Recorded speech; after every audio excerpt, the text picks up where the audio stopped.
I think this is the problem which was covered in the class. Am I right? Is this problem covered in the class? Yes, sir. Yes, Okay, sir. the complete solution is available with you, right? Okay. So what we will do, we will try to solve the same problem with the SAP today. Now here thing is like this. This is an inclined member, okay, and on this inclined member there is a UDL. Now this UDL is acting perpendicular to the axis of the member. Okay, so this is a tricky part. So we will see how this load is applied. And as far as this concentrated load is concerned, this part already covered in the previous lectures, including the how to apply the horizontal load and how to apply the anti-clockwise movement at the joint. This part was also covered in the previous lecture. Okay, so what we will do, we'll try to model this problem.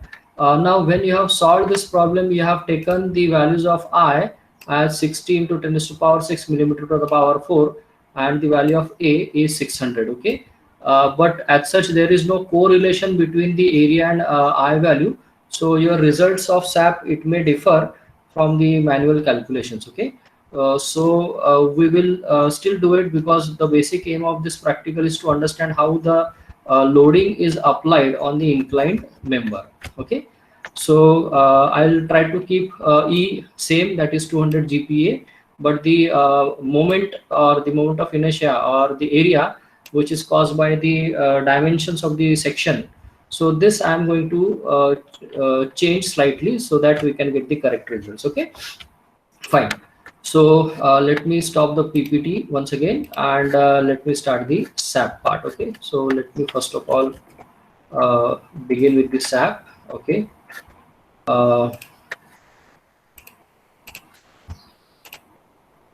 let me start sharing the SAP now.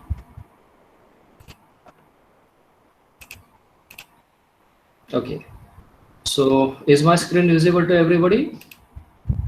I think it is still loading. Okay, now I think it is visible. Yes, sir. Yes, sir. Okay, so this is our typical SAP interface, and you can see at the bottom corner the units are like kilonewtons and meter. So if you refer this problem, we need to have a grid of say 6 meters by 6 meters in the horizontal direction. So the total length which is required in the horizontal direction is 6 plus 3 plus 3, that is 12 meters, and we can have a grid spacing of 6 meters. Okay, as far as the vertical direction is concerned, we need to have only one grid spacing, and the spacing should be 4.5 meters. Okay, so I'm going to create a new file. So all units are in kilonewtons and meters. So in the x direction, I want to have only two grid spaces with the spacing of 6 meters each. Okay, in the y direction I don't want anything, because y direction is the perpendicular to the screen, and in the z direction I need to have only one grid space and with the spacing of 4.5. Okay, so this is going to give me this one. Okay, just give me a moment, I am getting a call. Okay.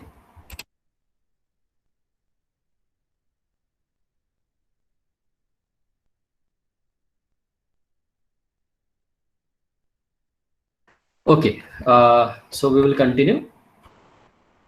So this is how we are getting a grid. I am closing this. I am going shifting to the XZ view. So now you can see I have a grid space. So horizontal, we have 6 meters on the left hand side and 6 meters on the right hand side of the origin, and vertical distance is now 4.5. So if I click my icon over here, so at the bottom you can see the Z spacing is 4.5 meters. Okay. So now let me go to the define. In the define, first of all, you have to define the material. So material property is 200 GPa, that is 200 into 10 to the power 9 Pascal. So Pascal is newtons per meter square. Okay, so I'll go to define and say material. So I'm selecting concrete. I'm modifying the concrete. So modulus of elasticity, so this is 200 into 9, and again the unit is now newtons, kilonewton and meter. Okay, so this is in kilonewton, so I have to go for 10 to the power 6. Okay, so this will be 200 into 10 to the power 6 kilonewton per meter square. Okay, is it correct? Barabar hai? Somebody please respond. Yes. Okay, so Yes, sir. 200 into 10 to the power 6 kilonewton per meter square. So if you want to keep it in Newton and meter square, then this will be 200 into 10 to the power 9. Okay, so I'm saying okay. So this is how we have defined the material properties, and then we have to define the frame section. Okay, so here I am just defining a frame section which is having a moment of inertia which is very close to the moment of inertia which is given in the problem. So in the problem, moment of inertia is given to you as 600 into 10 to the power 6 millimeter to the power 4. So here, if you take the depth of the beam as let us say 0.2 and which is 0.09, okay, so this will become a very close to 60 into 10 to the power 6 millimeter to the power 4 value of moment of inertia. Okay, so I have defined the moment of inertia or the cross section over here. So this part is done. Then I have to go for the load static load case. So the static load case I have to make this as 0. I'm going for change load case. This is very common mistake. So please first you go for change load case and then you say okay. So this part is done. So this define portion is completely done. So let me save the file. So frame, let us say 3. Okay. So this is my frame. Okay, I'll go for frame 3 itself, no issue. So this part is done. Then I have to draw this. Okay, so drawing is, this is a vertical member, sorry, it is an inclined member and there is a horizontal member like this. Okay, so I'm just going for draw frame element. So from here to here and then from here to here. So this I have successfully drawn. Okay, and if you observe carefully, there is a fixed support at A point and at C point. Okay, so here I am selecting this joint A and this is joint C and I am going for the fixed support over here. Okay, so everything is restrained, no rotation and no displacement is allowed on this joint. Okay, then let us first of all try and understand how this inclined force is applied. Okay, so everybody please pay attention over here. This is the important part. So I am selecting this member. Okay, I am selecting this icon, that is assign frame span loading. Okay, so now in this assign frame span loading, generally we go for here value as 3. Okay, so right now if I go for uniformly distributed load of 3 kilonewton per meter, and right now it is in the direction of the gravity. Okay, so by default in the SAP the direction of the gravity is vertical, or in other words your global Z is there, so direction of the gravity is minus global Z. Okay, so if I click OK over here, so see you are getting a loading which is parallel to the or in the direction of the gravity, but our problem says it is not vertical, it is inclined, it is perpendicular to the axis of the member. Okay, so this is not going to solve my purpose. So what I'll do is, first of all I'll select this. Okay, I'll select the same icon and then I can say the delete existing load. Okay, so the entire load which is applied on this member, it is getting deleted. So now we are back. Okay, then I'm selecting this member once again, I'm selecting this icon once again. So now here I'm going to apply a uniformly distributed load of 3 kilonewton. Okay, but now I am going to change the direction of the load. Okay, so here we have 3 directions: local 1, local 2 and local 3. Okay, let us try local 3 first. Okay, I'm going for local 3 only, because so that you can understand what is local 1 and local 2 and local 3. Okay, let us go for local 3 and say okay. So once I go for local 3, you'll see the loading is applied in the direction which is perpendicular to the plane. Okay, so this direction is nothing but your Z direction. Okay, so this is not is what is expected in this particular problem, isn't it? So always remember the when you take a single member, so along the length it is always the first axis. So the axis of the member is always local 1 and the depth of the member is local 2 and the width of the member is local 3. Okay, so if you see that this is the length of the member, so if I go for local 1, then the loading will be applied along the direction of the member. Okay, so let me select this, let me delete this once again. Okay, now this time I am going for local 1. Okay, just for showing you the how the behavior is like this. So this is, let us say 3. Okay, so local 3 means what? It is acting along the axis of the member. Okay, this is also not we are interested in. We are interested in the perpendicular to the member. So this should be taken as local 2. Okay, so if I select over here, and if I select this icon, and if I go for local 2, and if I go for, let us say, 3, okay, I'm taking 3, positive 3, and if I apply it over here, so see what you are getting. You are getting the direction correctly, but or the direction is correct, but it's a reverse one. Okay, so what we have to do is we have to go for -3 over here. Okay, so it will be perpendicular to this one. So what I'll do, I'll select this directly. I'm going to put -3. So everything is same. Okay, I'm just replacing the existing load so that the earlier load that will be deleted and the new load will be applied. So now you can see, now this is exactly matching to the your problem. So in the problem you can see this is perpendicular to the member. So right now what we have seen how to apply a load which is in the direction of the gravity, at the same time how to apply a load perpendicular to the member, especially when we are dealing with the inclined force or the inclined member. Okay, so is it clear to everybody? Do you want me to explain any of the part? Once again, I am ready to explain. Sir, sir, can you explain the grid part again? Sorry? Sir, how we set the grid? Okay, so can I explain it afterwards once the problem is over? Yes, sir, sure. Okay, so is there any question related to this one, loading? Loading is the most important part. I hope it is clear to everybody. Okay. Yes, sir. Fine. So this loading is completely done now. We have not given the properties to the members, so I'll select the members, assign, say, frame sections. Okay, and the whatever we have defined, so that has been defined over here. Okay, so if I go for display loads and on the frame load, so you can see I have a loading which is over here.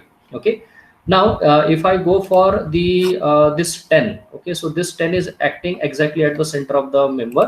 So I'm selecting this member and I'm clicking on this. So let me first of all delete this UDL, otherwise UDL will be acting. Now you see this 10 is acting in the direction of the gravity. So let me change the direction first of all.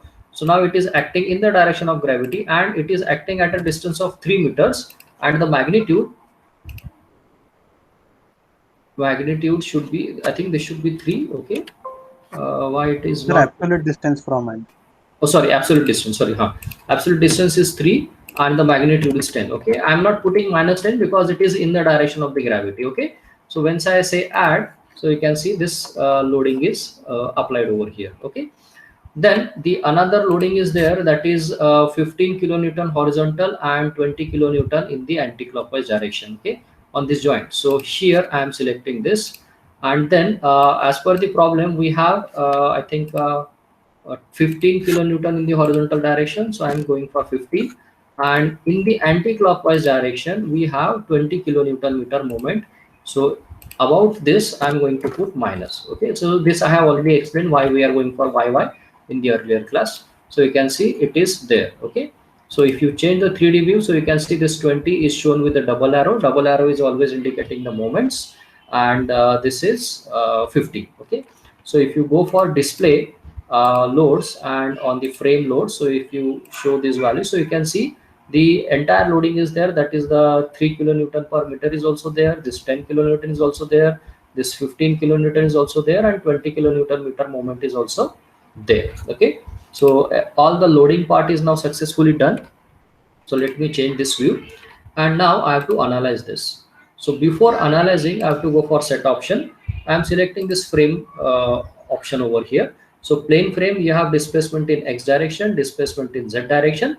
So X and Z means what? X is the vertical horizontal direction and Z is the vertical direction.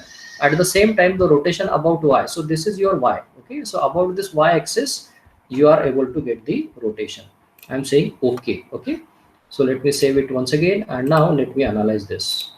Okay, so if there is any error, this won't be analyzed, but fortunately there are no errors. So it is saying analysis is now complete. Okay, so say okay. So this is what a typical deformation curve looks like. And if you see the bending moment diagram, so this is my bending moment diagram, field diagram. So if this is my bending moment diagram, so I am getting a moment which is something like 20 Here this is 21, and here we are getting almost close to 0. Okay. So if you see the reactions, or if you want to see the shear force, you go for shear. So this is how the shear force diagram looks like. Okay. If you want to see the reactions, you can see the reactions also over here. Okay. You can go for print output table. So print output table reactions also I want, and I'm going to save this into a file, that is C sap and frame3.txt. Okay. So I'm exporting this file. I think I have already opened this, that is C drive, then sap, and this is frame3.txt. Okay. So here you can see there is a displacement as well as there is a rotation over here. Let me check the answers what you have got. So this was solved right earlier. Yeah. So you see 1, 2 and 3. So one you are getting something like 1.75 10 to the power minus 3, and what you are getting is something different over here. Okay. So at the joint one you are getting 6.85. Okay. And then we have minus 1.8. So this is you are getting minus, but the value is slightly different, and the rotation is minus 1.8 10 to the power 3. So in place of 1.8 you are getting 2. Okay, into 10 to the power minus 3. So you can see the results are closer to the actual solution, except I think there is some issues with this displacements. I don't know why displacements are not coming correctly. This is 6.8 10 to the power minus 5, whereas it is showing 1.7 10 to the power minus 3. So there is a huge difference. Okay. And here also there is a difference over here. Okay. But if you see the rotation component is quite closer to the actual solution, and I think this is mainly due to the assumption of the I value, and what section we have taken in the SAP. Okay, so there is slight difference, and because of that you are getting a variation in the results. Okay, so this sometimes happens. So if you try to analyze the same problem with the section which we have taken, then you may not get this much of difference. Okay. Anyway, so if you see the bending moment diagram, you will also get slightly different bending moment diagram. So let me draw the bending moment diagram once again. So this is bending moment diagram. So here you are getting something like 23. Okay. And what you are getting here, you are getting 26. And here the total bending moment is 5 plus almost 5. So that comes out to be 20. So here you are getting something like 21.9. Okay. And here you are getting minus 8. Okay. I am getting something like almost 0 over here. Okay. So this happens because of the section difference in the calculations and the SAP. Okay. So rest of the things are simpler. You can get the reactions also. So reactions may slightly vary because of the difference in the frame section. Okay. So I hope this is understood to everybody. Any questions? Please let me know. Yes.